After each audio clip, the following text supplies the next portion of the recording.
Everyone. We have one teeny tiny example to cover today. And this actually goes back a couple of days into the notes on area between curves. So find your way back to those notes. This was the very last example that we skipped over. And this kind of fell victim to all of the schedule shifting that we did. But we never circled back to this type of problem. So the thing that's different about this one is the fact that we have multiple areas, like these functions kind of cross over each other multiple times. Um, and so I want to just kind of investigate like what does that do? What effect does that have on our problem solving? So here's what I'm going to do.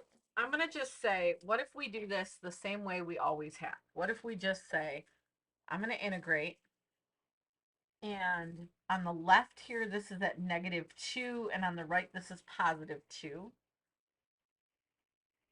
And we've always said that we don't really care which order we're doing these in, right? And then if it comes out negative, we're just going to make it positive. So I'm just going to say f of x minus g of x.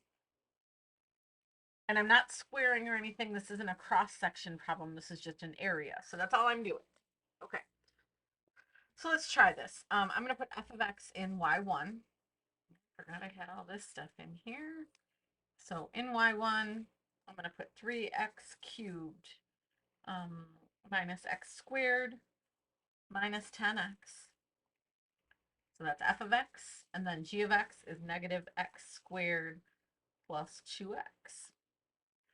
And I think putting them in the y equals is a smart way to go. I mean, a lot of the times you would have to graph this on your own. You wouldn't have the picture given to you, so you would have to look at it on your own and figure out where these intersection points are, which of course my graph right now is not great, but you can see kind of the right side of that graph there. But you would graph this and you would see, like, look at where my intersections are. And again, this is just going to be a different version of the picture you have here, but I can see that I've got area enclosed here and area enclosed here. Okay, so let's say that I integrate, we said from -2 up to +2 of y1 minus y2. And we don't care if it comes out negative because we'll just make it positive. So we say this is dx. And this is the answer I get. I want you to recognize how tiny this number is. This is essentially 0. Okay. This is, in fact, if I were writing this on my paper, I would say it's 0. This is like moving the decimal point 15 to the left. So how am I getting an area of 0 when I can very clearly see area here? Well, the issue has to do with the fact that we've got these functions crossing over each other. So we said that we were doing f of x minus g of x. And so let's see, the f of x function is the cubic function. So that's this guy. And the g of x function is the parabola. So that's this one. Okay.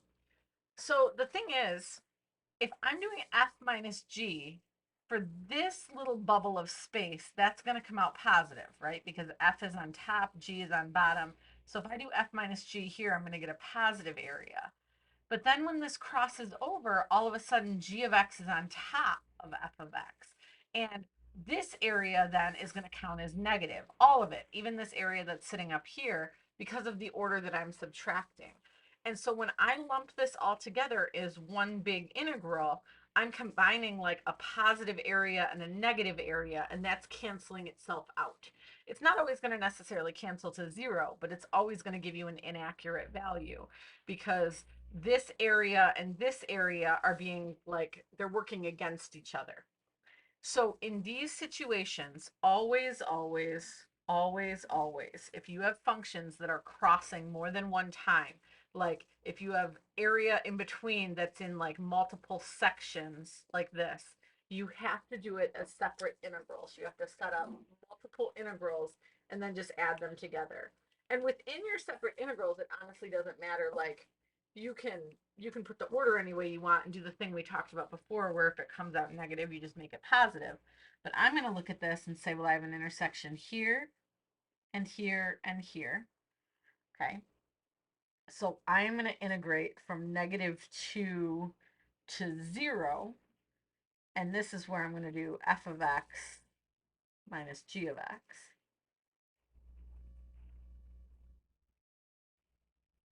And then I'm going to add to that a separate integral for this space, which is going to go from 0 to 2. And technically, this one is g of x minus f of x. Again, if you wrote it down wrong, just throw some absolute value brackets on there and call it good. Okay. But if I do it as two separate integrals, this should work out okay. So here we go. Math number 9. I'm going to go from 0 to, nope, sorry, the first one was -2. So -2 to 0. Y1, because that's f of x, minus y2. Okay, and now this is coming out with an actual area.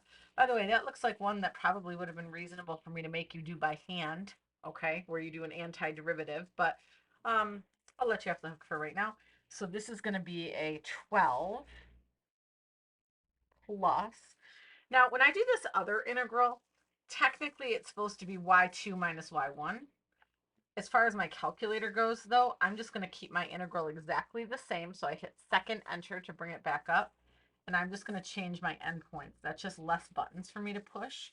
So I'm going to make this from 0 up to +2. Okay. I'm anticipating this coming out negative. Okay. And it did. And you can see now why, if I integrated it all at once from -2 to 2, I was essentially doing 12 plus -12. But I know that this is supposed to be a positive area, and it only came out negative because I subtracted in the other order. So this is also a 12. And I would say that my total area then is 24. Okay. So the big takeaway with this example is if you have a situation like this where the functions cross more than twice, you have more than two intersections, so your area is in separate sections, you have to divide those into separate integrals. Now in this case, what I would have had to do is take this thing and do an antiderivative and plug in my endpoints, like if I were having to do it by hand. Okay. You also may have to calculate where these intersection points are by setting these equal to each other by hand. That looked like more mess than I was willing to deal with tonight.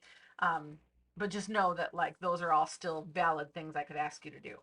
But the big takeaway here is just to understand that you've got to do this area in separate chunks and then add them together. Okay. So that's it. It's really nothing new. It's nothing like big and crazy. But just understand that that's how these types of problems work.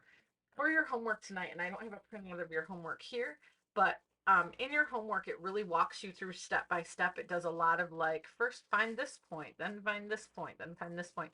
I don't care so much about all those little baby steps as long as you can get to your final answer. So if you want to just kind of ignore all of that stuff that's meant to walk you through it and just kind of jump right to the final process, that's a-okay with me. So, okay, that's it for me. I hope you guys have a great day.